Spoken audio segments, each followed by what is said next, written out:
Beechwood was waking up when we got back. It was a bright, crisp morning, but we weren't paying much attention. For us, it was a sad morning. We were all upset, especially the chief.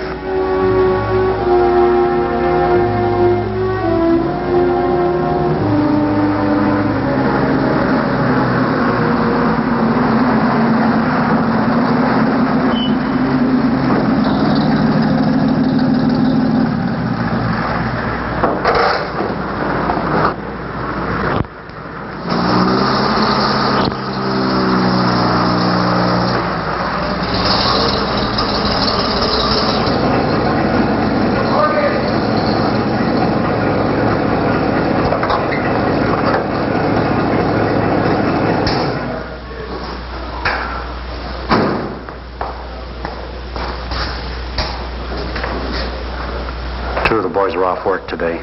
They'll reload the truck and tidy up. Okay, John. Rest and get on home or get to work. We did our best, Alex. Yeah, I guess. Trucks were rolling right after the alarm. No brigade could have done better. Yeah. If they'd called just a little sooner. Both of them were panicky. You did all you could, Alex.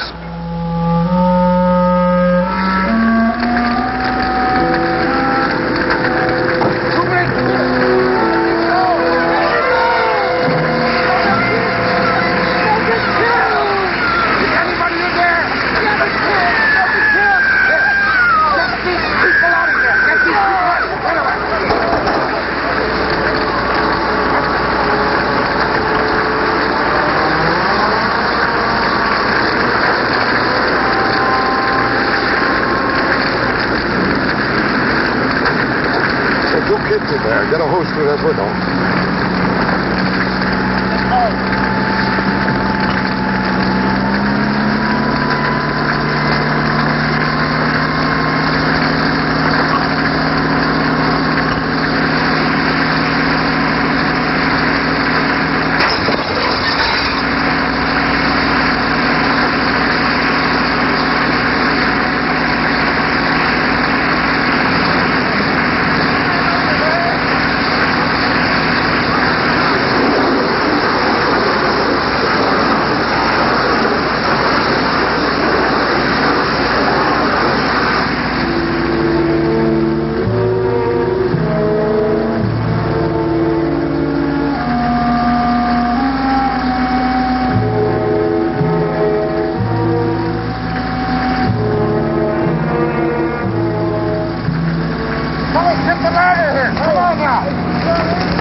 So long, Alex. See you later, John. Goodbye. So long, Pete. No, I have my car with me.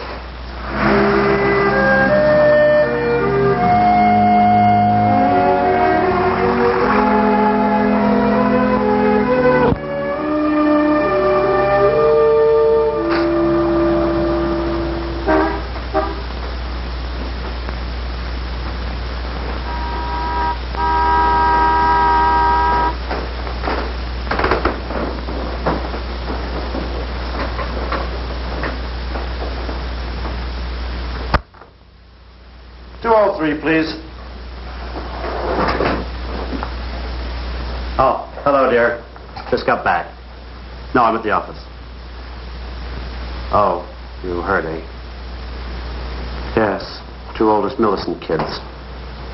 Oh, parents got panicky. Ran out with the 2 younger ones, then remembered the older ones. Too late. Oh, no. The fire didn't reach them. Smoke and hot gases. We used the immolators for 2 hours. No luck. Look, dear, I might not be back for lunch. I better get the paper out. I'll call you later. All right. Bye.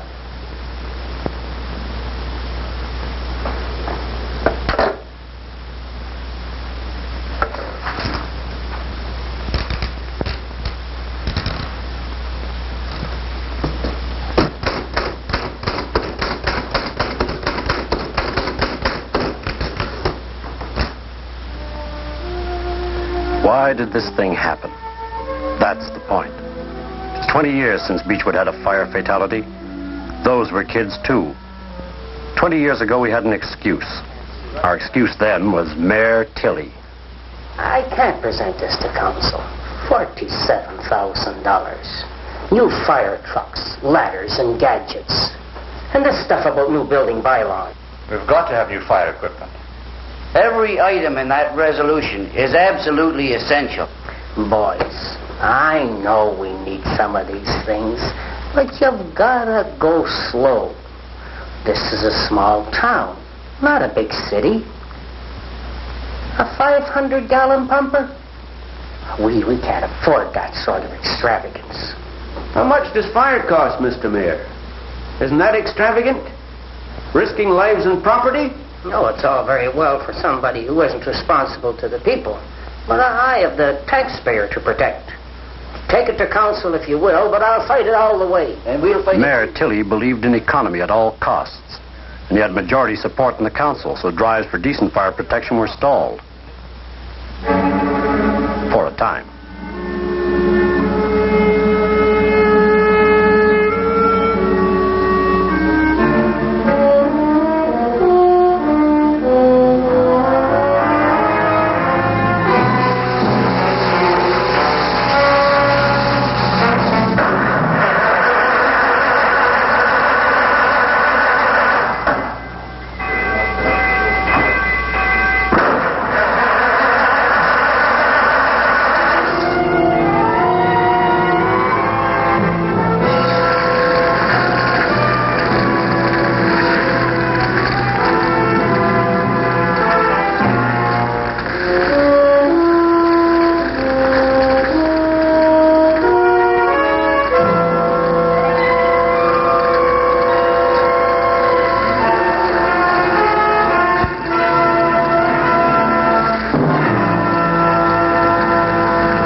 Bodies had been taken away when Mayor Tilley stopped by on his way to City Hall. But he got the message, and so did the town. There was a new mayor in office next election. That was 20 years ago. The taxpayers had never wanted economy at any cost. It took time and money, but eventually Beechwood had a new fire protection setup, and no lives were lost for 20 years until last night. Why? What failed? Not the alarm system. We have boxes all over town registering at the main fire hall. An up-to-date control system relays the alarm to the fire bells, to bells in the police station, town pump house, the factory siren that alerts the whole town, to the chief's bedside, and to the bedroom of 11 key men on the brigade.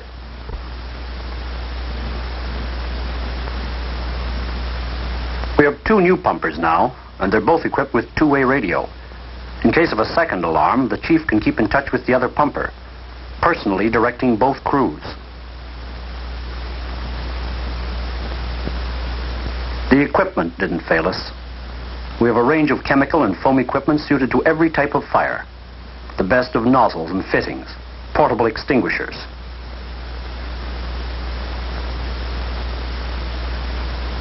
Plenty of hose of the right size. The pumpers can throw hundreds of gallons of water a minute, or we can even carry the water to the fire if necessary. No, there's nothing wrong with the firefighting equipment. We've got masks and oxygen tanks for ourselves, inhalators and resuscitators for people overcome by smoke or drowning victims. And with the best of equipment, we have the men to use it. Volunteers, yes. Unpaid, but not unskilled. We're butchers and bakers and clerks and storekeepers. But we study our job and we know how to do it.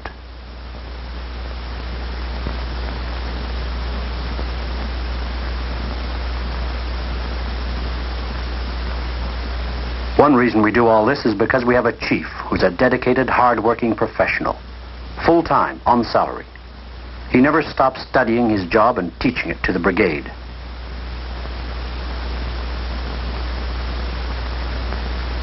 Every spare hour he has, he spends on fire inspection of all commercial and industrial properties in town. And he's not afraid to get tough when the situation calls for it.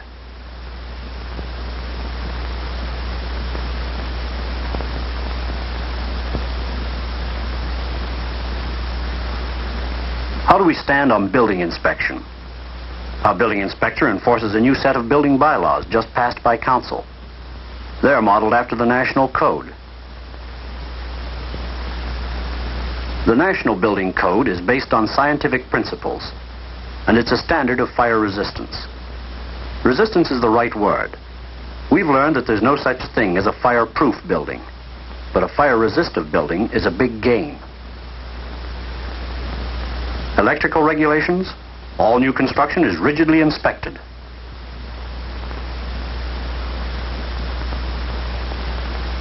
New industry has come to Beechwood, but these new plants place no extra burden on our fire protection.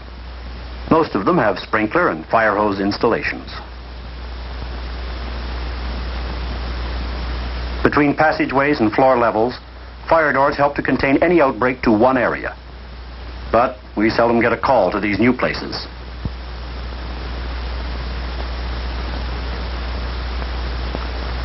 The old factories are more of a hazard, with their open stairways and lack of fire doors. Some of the old buildings are all frame construction, and they are a worry. But precautions are very strict in every case, and sprinkler systems are the rule in all the old plants.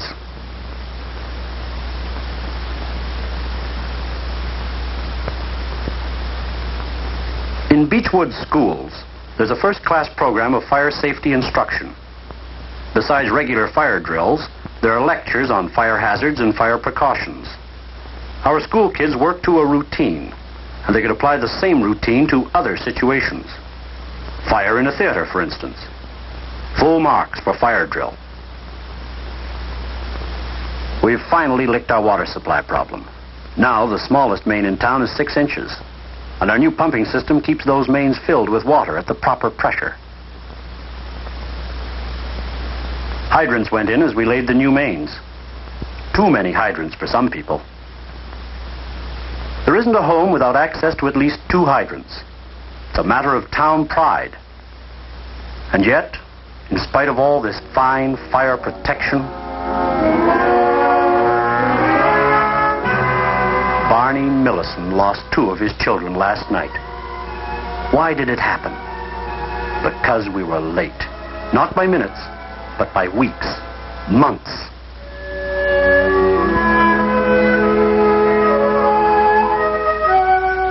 Supposing months ago, or even weeks ago, a fire prevention inspector had made a routine call at the Millisons' house.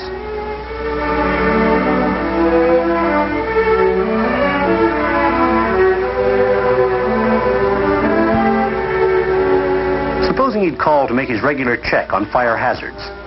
He'd have spotted the new stove, and also spotted Barney's do-it-yourself wiring. Barney is a thrifty, hard-working householder, but he's no electrician. He'd have been told to get his stove connected properly.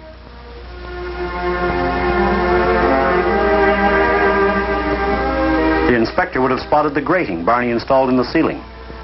Barney's idea was to pull a little more heat into the children's bedroom above. Seemed like a good idea, since hot air always rises. But what if there was a fire? And the smoke and hot gases that always go with fire.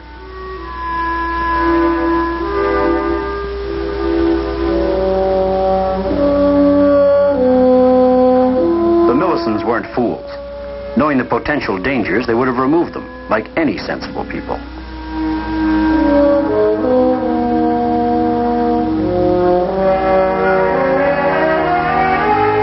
Fire dangers are everywhere, in every house. Common electrical appliances are potential hazards, if wrongly used. Overloading a circuit heats the house wiring and dries out the wire's outer covering. Then the covering falls off and you have bare wires, all ready to ignite a floor or partition.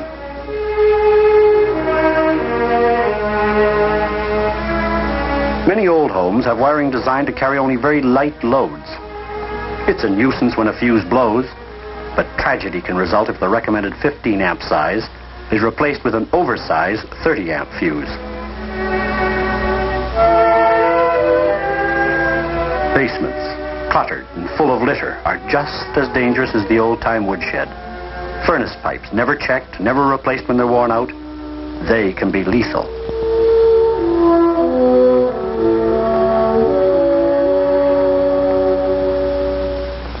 The fire expert knows 100 fire hazards in the home, and he knows the scientifically established safety measures. A closed, well-fitting door can hold back heat and fire for precious minutes. That's just one of the facts contained in his pamphlets for the householder.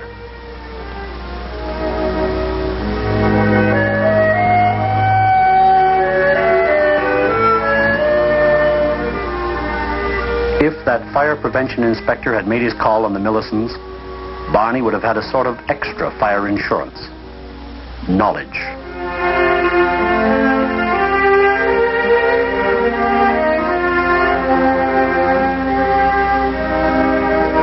But there was no visit to the Millicent house, no expert advice, no fire prevention inspector.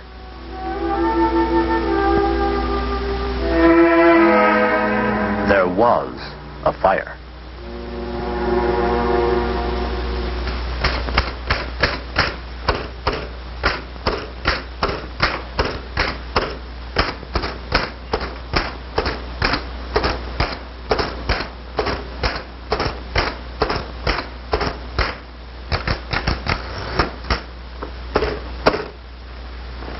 That your editorial for this week? Oh, just doodling, I guess. Well, it has to be done, John. Somehow. Last night proved that. There are 1,853 homes in this town, and every one of them should be inspected at least once a year. Well, we could have another try at getting the whole brigade out once or twice a month. Two-way radio would get everybody there. Then we could take the pumpers and check the whole district, maybe. 50, 60 homes once a month. It's not good enough, John.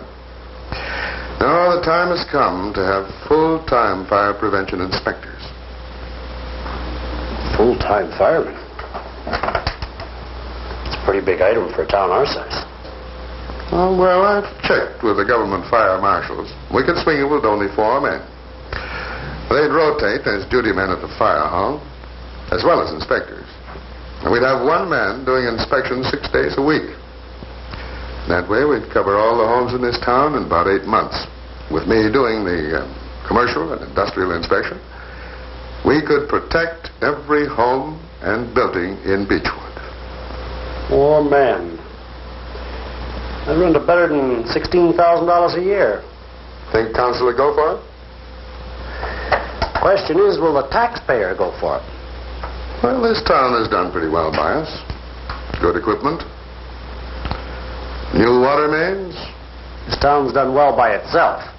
Good fire protection is safety and money in pocket for every citizen. Proper, regular inspection is part of good fire protection. We know that, John.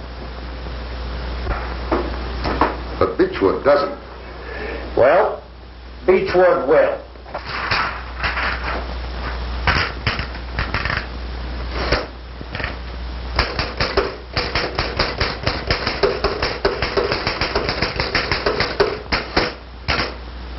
If this grim little item doesn't do the trick, nothing will.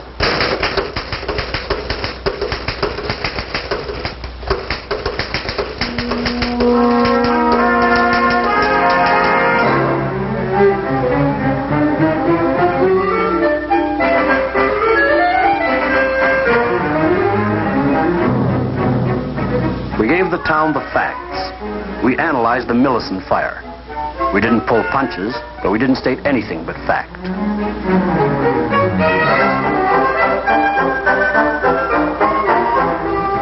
That story, with our recommendations, really started something when it reached the people of Beechwood. There were a lot of discussions and arguments, pro and con. People don't make snap judgments in this town. Of course, there was a sizable amount of money involved. We're not a rich town, and we have to be thrifty. Finally, after weeks of talk, a resolution came before council. The chief met with council and went over every detail of our community fire protection. He bore down hard on the 5 big factors in good fire protection, proven through long experience to be absolutely essential. Good water supply, good equipment and men, enforcement of codes and bylaws, vigorous inspection, efficient communications. Beechwood had achieved all these essential requirements except one, and that one was enough to promote disaster.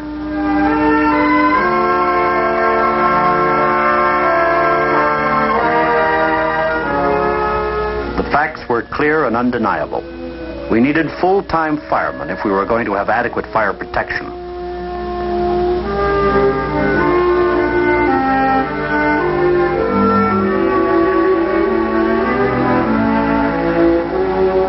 What about the cost? Could we afford the firemen? Would Beechwood consider the cost justifiable?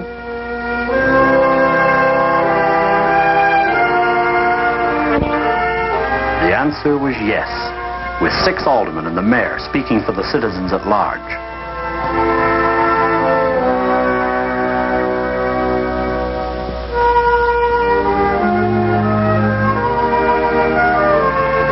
Of course, our paper brought the fire inspection issue before the public, but the real credit for the improvements belongs to our council and mayor. But one thing we haven't managed. We haven't eliminated fire. The alarms still sound.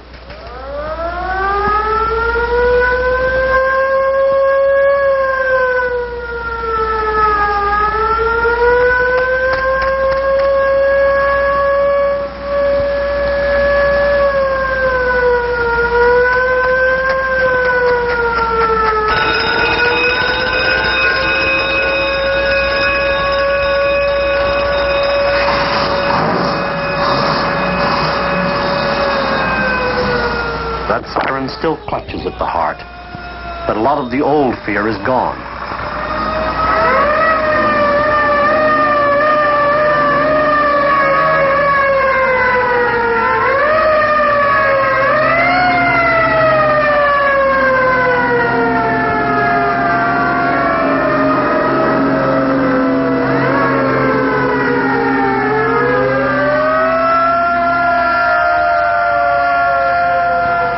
We hope, and now we have good reason to hope, there'll be no more fatal fires in town.